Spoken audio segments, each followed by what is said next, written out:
जय हिंद दोस्तों, MTC classes में आपका स्वागत है। मैं राजेंद्र सर आज आपको प्रतिबिंब के बारे में बताएंगे। प्रतिबिंब क्या होता है और यह कितने प्रकार को होता है उसको जानेंगे।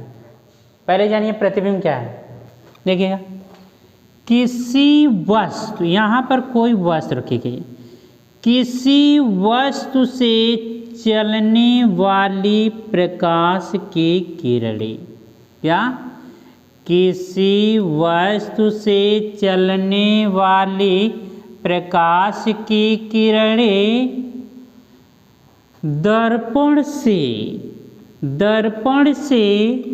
परावर्तन के पश्चात किसी एक ही बिंदु पर आकर केंद्रित होती हैं या केंद्रित होती हुई प्रतीत होती हैं, जिसे उस वस्तु का प्रतिबिंब कहते हैं।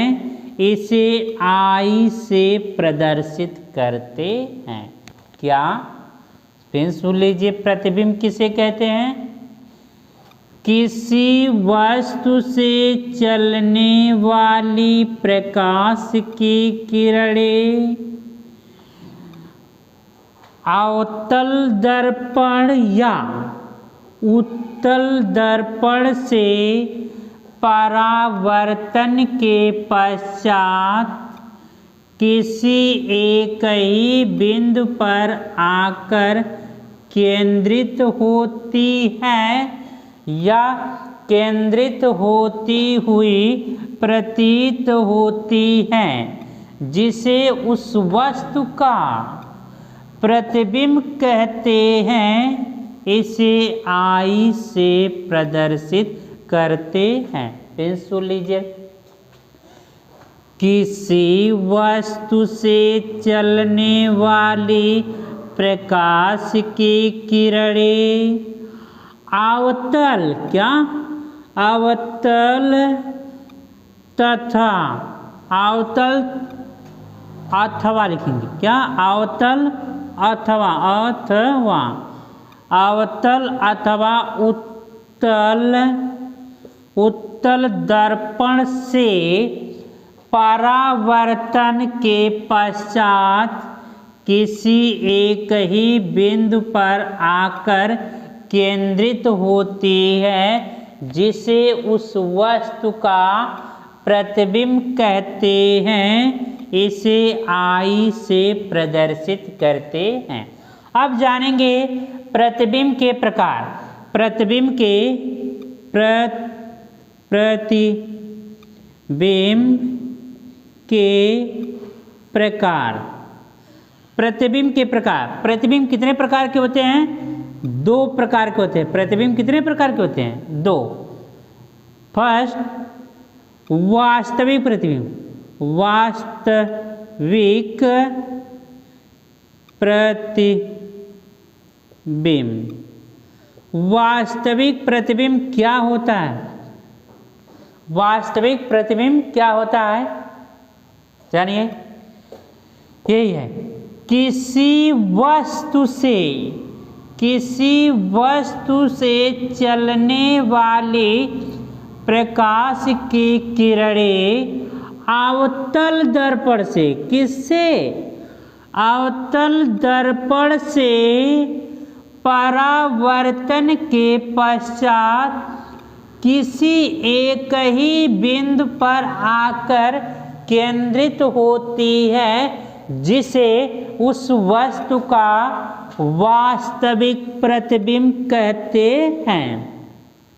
इसे आई से प्रदर्शित करते हैं। इसे किसे? आई से प्रदर्शित करते हैं। इसे पर्दे पर, इसे क्या है? इसे पर्दे पर लाया जा सकता है। इसे कहाँ? इसे पर्दे पर लाया जा सकता है। वास्तविक प्रतिबिंब को क्या है? पर्दे पर लाया जा सकता है। एक बार सुन लीजिए क्या इसकी डिफिनीशन है।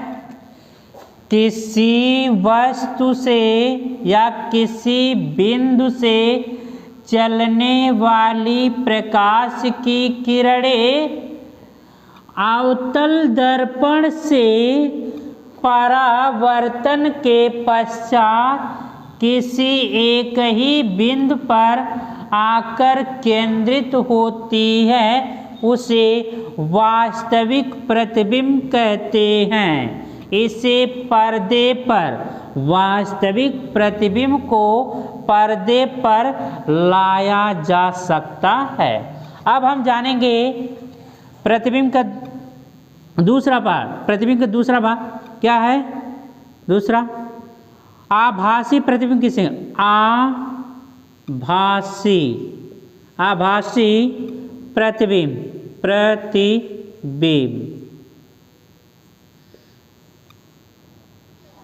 प्रतिबिंब कितने प्रकार के होते हैं? प्रतिबिंब दो प्रकार के होते हैं। पहला क्या है? वास्तविक प्रतिबिंब, दूसरा आभासी प्रतिबिंब। आपको वास्तविक प्रतिबिंब बता दिए। अब जानेंगे आभासी प्रतिबिंब क्या है। आभासी प्रतिबिंब में क्या है? उत्तल दर्पण का यूज किया जाता।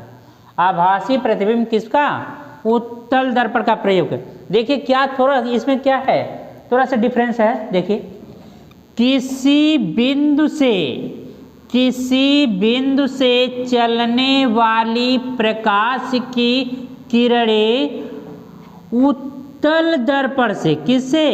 उत्तल दर्पण से परावर्तन के पश्चात किसी एक ही बिंदु पर आकर केंद्रित होती हुई प्रतीत होती है, जिसे आभासी प्रतिबिंब कहते हैं। आभासी प्रतिबिंब को पर्दे पर नहीं लाया जा सकता। आभासी प्रतिबिंब को पर्दे पर नहीं लाया जा सकता है। एक बार फिर सुन लीजिए, आभासी प्रतिबिंब किसे कहते हैं? किसी वस्तु से चलने वाली प्रकाश की किरणें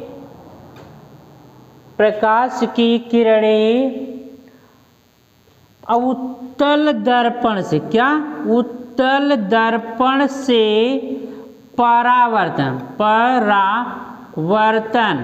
परावर्तन के पश्चात किसी एक ही बिंदु पर आकर केंद्रित होती हुई प्रतीत होती है, जिसे आभासी प्रतिबिंब कहते हैं।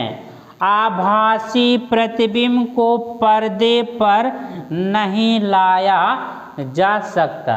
समझ में आया? ठीक है बेटा, अगर समझ में आ गया है तो प्लीज़ मेरे चैनल को सब्सक्राइब कीजिए। तब तक के लिए धन्यवाद।